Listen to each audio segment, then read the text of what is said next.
Episode 1 की कहानी 12 नवंबर 1983 से शुरू होती है। विल कैसल बायर्स के अंदर है और गहरे अपसाइड डाउन में बैठकर गाना गा रहा है। ये वही समय है जब वह सीजन 1 में गायब हुआ था, बस थोड़ा पहले का पल। अचानक उसके सामने डेमोगॉर्गन आ जाता है। विल भागने की कोशिश करता है पर डेमोगॉर्गन बहुत तेज और बहुत ताकतवर है। वह उसे पकाकर सीधे वेक्ना के पास ले जाता है जो विल के अंदर कुछ इंजेक्ट करता है, जिससे उनके बीच हाइव माइंड जैसा कनेक्शन बन जाता है। कहानी फिर 3 नवंबर 1987 में आ जाती है। हॉली अब थोड़ी बड़ी हो गई है और बायर्स फैमिली व्हीलर्स के घर पर रह रही है। ब्रेकफास्ट का टाइम बहुत केओटिक है और टेड और कैरन दोनों इस भीभा से परेशान होने लगे हैं। हॉकिंस को पूरी तरह क्वारंटीन कर दिया गया है और मिलिट्री ने अपनी सिक्योरिटी और सख्त कर दी है। शहर में अर्थक्वेक से जो बब्बे छेद हुए थे उन्हें मिलिट्री ने मेटल प्लेट से ढक दिया है। बच्चे उन प्लेट्स पर स्केटिंग कर रहे हैं, जिस पर सोल्जर्स काफी नाराज हैं। मिलिट्री ने सब लोगों के लिए फ्री मैंडेटरी मेडिकल चेकअप्स भी शुरू कर दिए हैं। इसी दौरान रॉबिन स्टीव के साथ रेडियो डीजे की जॉब कर रही है और आज उसका 500 ब्रॉडकास्ट है। रेडियो पर वह लोगों को मिलिट्री जोन से दूर रहने की सलाह देती है जो स्ट्रिक्टली प्रोहिबिटेड है।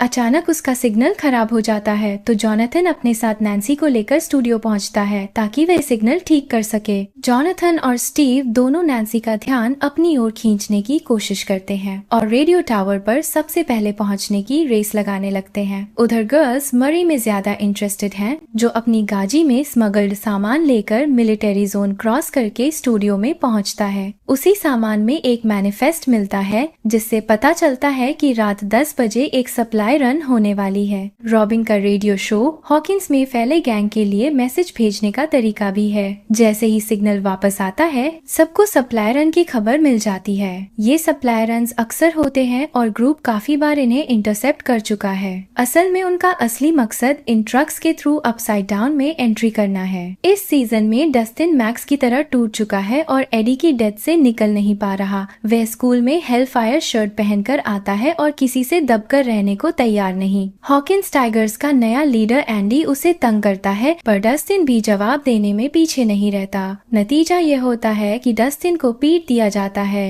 इधर 11 मिलिट्री से बचने की ट्रेनिंग कर रही है और अपनी पावर्स को कंट्रोल करने की कोशिश भी।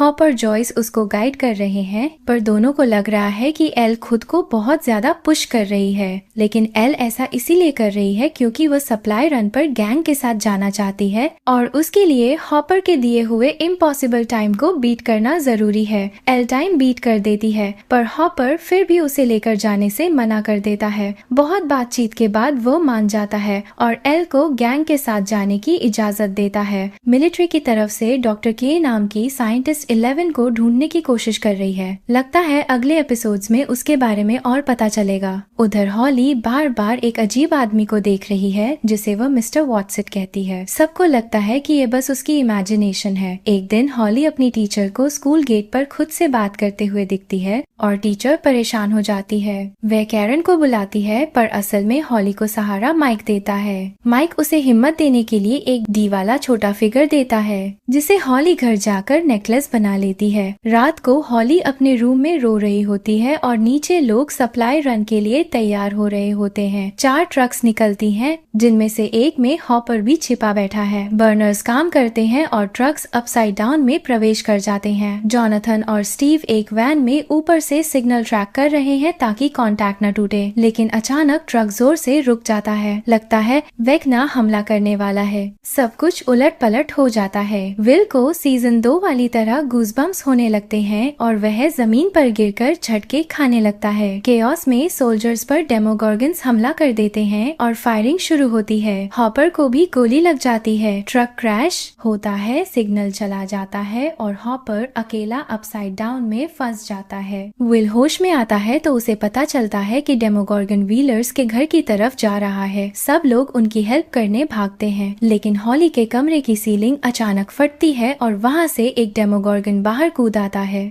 एपिसोड 2 की शुरुआत वहीं से होती है जहां हॉली पर डेमोगॉर्गन हमला करता है। हॉली डरकर बाथरूम में भागती है और कैरन को सचेत करती है। कैरन तुरंत हॉली को पकड़कर दोनों पानी के नीचे छुप जाती हैं। टेड हाथ में गोल्फ क्लब लेकर पहुंचेता है और पहली बार डेमोगॉर्गन को सामने देखता है। वह उससे लड़ने की कोशिश करता है लेकिन हालात उसके पक्ष में नहीं होते।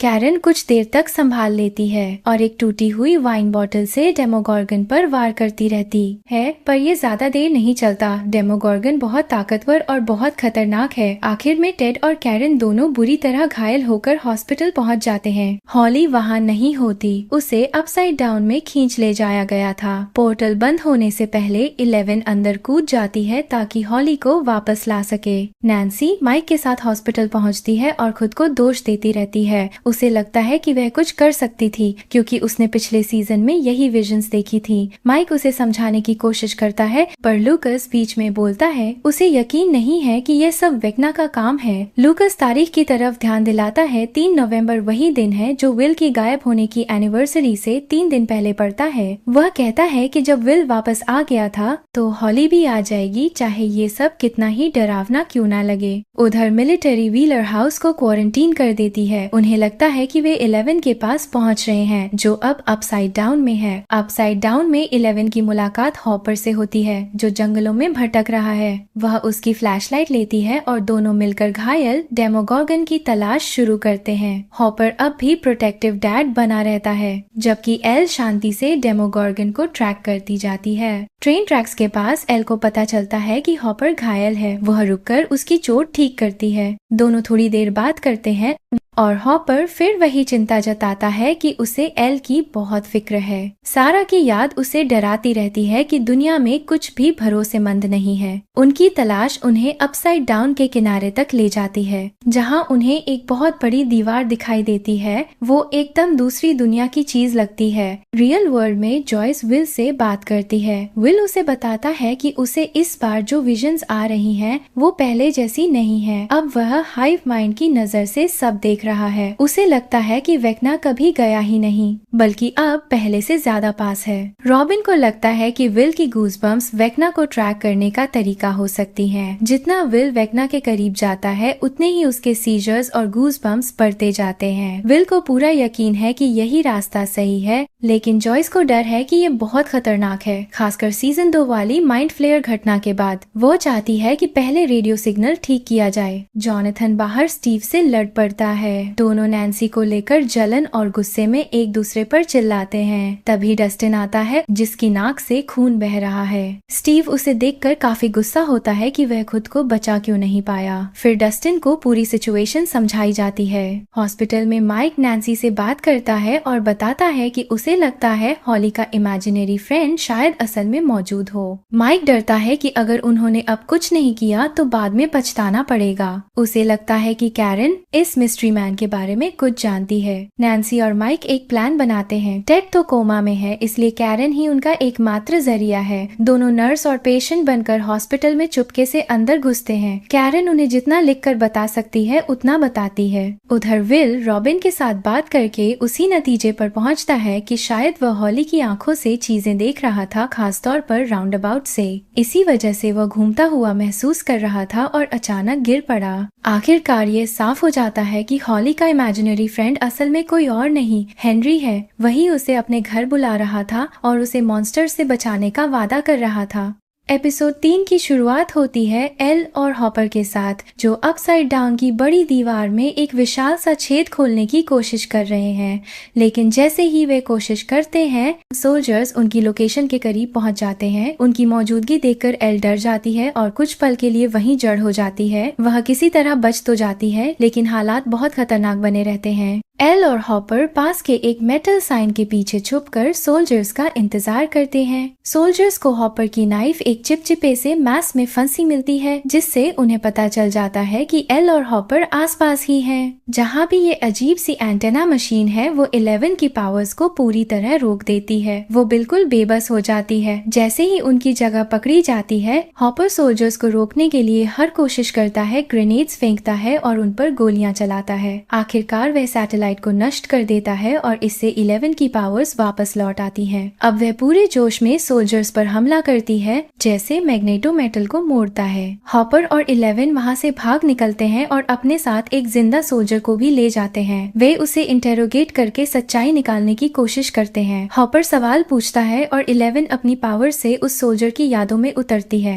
उसे पता चलता है कि असल में डॉक्टर के ही सब कुछ चला रही है। सलिवन भी उसी के आदेश पर काम कर रहा है। 11 को विश्वास हो जाता है कि वॉल्ट डोर के पीछे डॉक्टर के किसी को छुपा रही है और वह कोई और नहीं वेक्ना है। दूसरी तरफ जॉयस सड़क पर विल और रॉबिन को ढूंढ लेती है। वह रॉबिन को डांटती है कि उसने विल का ठीक से ध्यान नहीं रखा। विल शांत लेकिन दृढ़ होकर बताता है कि रॉबिन की प्लान वैसे भी बेकार थी और उन्हें बड़ा सोचना चाहिए था। विल ने अपनी हाइव माइंड कनेक्शन का इस्तेमाल करके वेक्ना पर नजर रखी है। उसे पता चलता है कि वेक्ना और बच्चों को पकड़ रहा है और उसका अगला निशाना था उसी एलिमेंट्री स्कूल का एक बच्चा है जहां हॉली पढ़ती थी। विल की विजन से साफ हो जाता है कि अगला टारगेट डेरिक है, जो हॉली को तंग करता था। वेक्ना उसे क्रील हाउस में ले जाएगा, जिसे अब नए खाने और अजीब गैजेट से सजाया गया है। हेनरी हॉली के साथ लंच करता है, उसे उसकी पसंद की हर चीज खिलाता है। फिर वह उसे स्ट्रिक्टली मना कर देता है कि वह वुड्स में बाहर मत जाए क्योंकि वहाँ मॉन्स्टर्स हैं। लेकिन थोड़ी देर बाद हॉली को मेल बॉक्स में एक लेटर मिलता है जिसमें हेनरी से मिलने की बात कही होती है, एक ऐसी जगह पर जो एक्स से मार्क्ड है। जाने के लिए उसे वुड्स से होकर गुजरना होगा। कुछ देर डरने के बाद हॉली हिम्मत जुटाती है और वहाँ चली जाती है। वापस रियल वर्ल्ड में दोस्त फिर रेडियो शैक में मिलते हैं और डेरिक को बचाने की योजना बनाते हैं। किसी बच्चे को किडनैप करना सही नहीं लगता, इसलिए माइक एक और प्लान बनाता है। वो टर्नर परिवार को दवा खिलाकर बेहोश करना चाहता है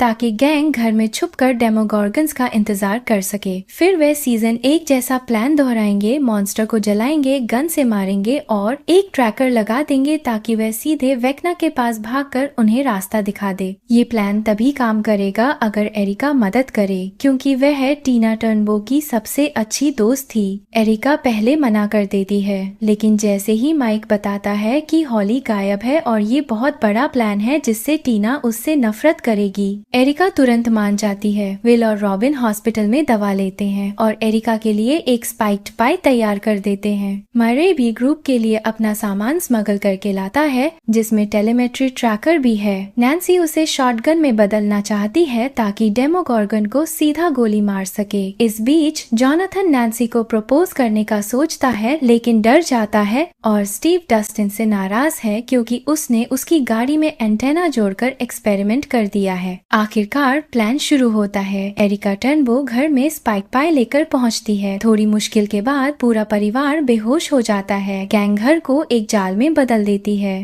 डेमोगॉर्गन आता है और इस बार प्लान सफल होता है। वे उसे आग में झोंकते हैं, शॉटगन से मारते हैं और सब मिलकर उसे वापस अपसाइड डाउन में धकेल देते हैं। बाहर डस्टिन और स्टीव उसका पीछा करते हैं, लेकिन जल्दी ही उन्हें पता चलता है कि डेमोगॉर्गन और यानी वेक्ना सीधे विल की लोकेशन की तरफ जा रहा है, वही बार्न जहां टर्नबोस छुपाए गए हैं। एपिसोड के अंतिम मोमेंट्स में हॉली वुड्स के अंदर पहुंचती है और वहां उसकी मुलाकात किसी और से होती है, मैक्स से।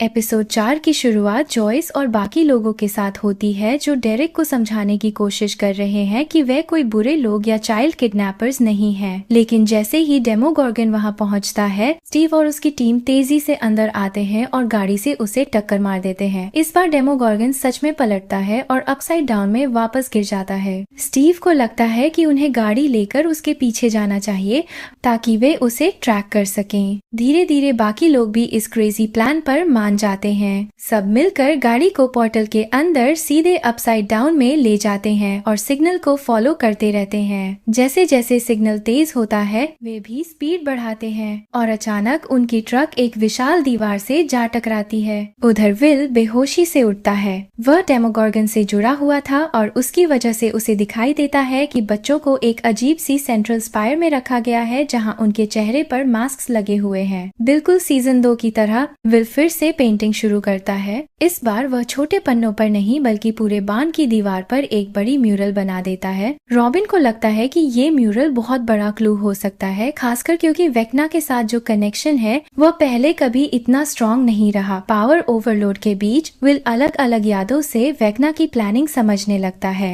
ऐसा लगता है कि हॉली भी उस सेंट्रल स्पायर से जुड़ी है और उसके साथ कई और बच्चे भी। टोटल 12 बच्चों की जरूरत है। मिलिट्री को भी अब शक हो जाता है कि कुछ अजीब चल रहा है, इसलिए वे एलिमेंट्री स्कूल के सभी बच्चों को पकड़कर एक मिलिट्री बैरक्स ले जाते हैं। डॉक्टर के को लगता है कि ये सब 11 की गलती है, वेक्ना की नहीं। बच्चों को एक गार्डेड जोन में ले जाया जाता है और ग्रुप एक डेयरिंग प्लान बनाता है। अंदर घुसकर जगह की लेआउट देखना, फिर टनल खोदकर उन्हें बाहर निकालना। डेरिक इस मिशन में उनका छोटा सुपर स्पाई बनने वाला है। इसी दौरान मैक्स हॉली से बात करती है और बताती है कि वही नोट उसी ने भेजा था ताकि हॉली जंगल में बाहर आए। वह हॉली को एक ऐसी पत्थरों वाली जगह पर ले जाती है जो बिल्कुल 127 आवर्स की लोकेशन जैसी दिखती है। पत्थरों के बीच एक बड़ा सा केव खुलता है, यही मैक्स का नया घर है। मैक्स बताती है कि क्रील हाउस, जंगल और ये केव ऑल मेमोरीज हैं और ये 1000 यादों की दुनिया है जो वेक्ना के माइंड में मौजूद है। ये पूरी जगह एक माइंड प्रिजन है। मैक्स समझाती है कि वेक्ना का कर्स कभी खत्म नहीं होता। हर नया विक्टिम लेने पर एक नया गेट बनता है। जब उसने मैक्स को लिया था तब चौथा और आखिरी गेट खुला था और हॉकिंस 2 हिस्सों में बंट गया था। मैक्स बताती है कि वह थोड़ी देर के लिए सच में मर गई थी, लेकिन फिर किसी ने उसे वापस बुलाया। वह वेक्ना की यादों में जा पहुंची। हॉकिंस लैब की मैसेकर वाली यादें, हॉकिंस हाई, 1959 की यादें, सब कुछ। वह इन यादों के बीच एक ऑब्जर्वर की तरह घूमती रही, क्योंकि असल दुनिया में उसका शरीर कोमा में है और उसका मन हेनरी के दिमाग में फंसा हुआ है। वह बाहर निकलने की कोशिश करती है और एक टाइम तो वह लूकस को हॉस्पिटल में देख भी लेती है। वह लगभग लौटने वाली होती है, लेकिन म्यूजिक बंद हो जाता है, टेप रिवाउंड होता है और वेक्ना उसके सामने आ खड़ा होता है। रास्ता बंद हो जाता है। मैक्स भागती हुई इस केव तक आती है और यहीं छुप जाती है। वेक्ना को किसी वजह से ये जगह बहुत डराती है। एक ऐसी मेमोरी है जो उसे इस केव में कदम रखने नहीं देती, इसीलिए मैक्स ने इसे अपना नया सेफ होम बना लिया है।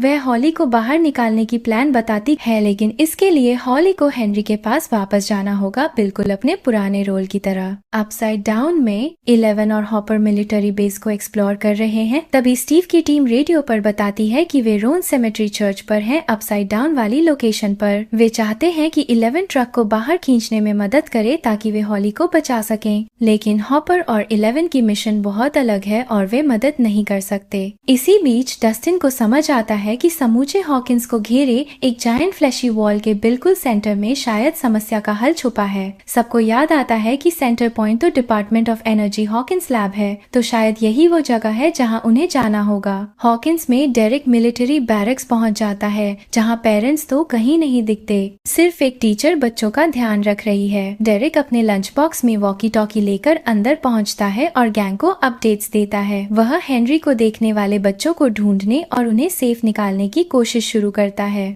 माइक, विल, लूकस और जॉयस नीचे से टनल खोदकर बैरक्स के बाथरूम तक पहुंच जाते हैं। डेरिक एक एक करके बच्चों को बाहर भेजता है, लेकिन तभी बाथरूम में एक पाइप बर्स्ट होता है और पानी हर जगह फैलने लगता है। विल और माइक कोशिश करते हैं कि बाढ़ जैसा सीन न बन जाए, लेकिन एक बच्चा उन्हें देख लेता है और ऑफिसर्स को बता देता है। कई बच्चे भाग निकलते हैं, पर डेरिक, विल, माइक और जॉयस पकड़े जाते हैं। विल को वेक्ना की प्रेजेंस महसूस होती है और वह घुटते हुए कहता है, वह आ गए। हॉकिंस की जमीन पर लगाए गए मेटल प्लेट्स अचानक फटते हैं और कई डेमोगॉर्गन जमीन और दीवारों को तोड़कर बाहर आ जाते हैं। वे तुरंत हमला कर देते हैं। विल को सीजर होने लगता है क्योंकि वे वेक्ना की नजरों से सब कुछ देख रहा है, और दूसरी तरफ मरी और रॉबिन पर भी डेमोगॉर्गन्स हमला कर रहे हैं। अपसाइड डाउन में 11 अपनी स्किल से मिलिट्री कंपाउंड को तोड़कर अंदर पहुंच जाती है और हॉपर को भी अंदर ले आती है। वे लैब तक पहुंचते हैं और 11 दरवाजे के हिंजेस तोड़ने की कोशिश करती है, लेकिन सब गलत हो जाता है और अलार्म्स बज उठते हैं। डॉक्टर के 11 तक पहुंच जाती है। हॉपर गार्ड्स पर गोली चलाता है, लेकिन एक बड़ा टेंटिकल उसे पकड़ लेता है और दबाने लगता है। डॉक्टर के टेम्परेचर कंट्रोल करती है और धमकी देती है कि जितनी ठंड बढ़ेगी टेंटिकल हॉपर को उतना ही दबाएगा।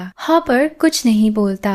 11 की पावर्स इस वक्त काम नहीं करती, लेकिन वह डॉक्टर के को चाकू मार देती है। हॉपर उसे बेहोश कर देता है और 11 के लिए खुद को कुर्बान करने जैसा एक्ट करता है, लेकिन इस बार उसके पास एक फेल सेफ है, एक एक्सप्लोसिव वेस्ट। पावर बंद होते ही दोनों वॉल्ट के अंदर पहुंचते हैं और वहां 11 को नंबर 8 मिलती है, वही लड़की जो सीजन 2 के एपिसोड में बच गई थी। उधर हॉकिंस में वेक्ना पहुंच जाता है। वह अपनी जंजीरों से आजाद होकर पूरे कंपाउंड पर हमला करता है। गोलियां उस पर कोई असर नहीं करती, वह सबको आसानी से हरा देता है। वेक्ना विल को पकड़ लेता है और अपना पूरा प्लान बताता है। वह बच्चों को देख सकता है और उन्हें कमजोरी समझता है। डेमोगॉर्गन्स बच्चों को पकड़कर अपसाइड डाउन में वापस ले जाते हैं। वेक्ना कहता है कि ये बच्चे उसके लिए परफेक्ट वेसल्स हैं और विल एक्सपेरिमेंट की पहली कोशिश था। मैले हालात में विल के दिमाग में रॉबिन की कई बातें दौड़ जाती हैं। माइक के साथ उसकी पुरानी यादें भी चमक उठती हैं। फ्रेंडशिप की ताकत विल के अंदर कुछ खोल देती है। उसके अंदर भी 11 जैसी पावर्स जाग जाती हैं। वह सभी डेमोगॉर्गन्स को रोक देता है ताकि कोई भी मेन कैरेक्टर ना मरे और नाक पोंछते हुए वह खड़ा हो जाता है, फाइनल फाइट में कूदने के लिए तैयार। Thank you for watching.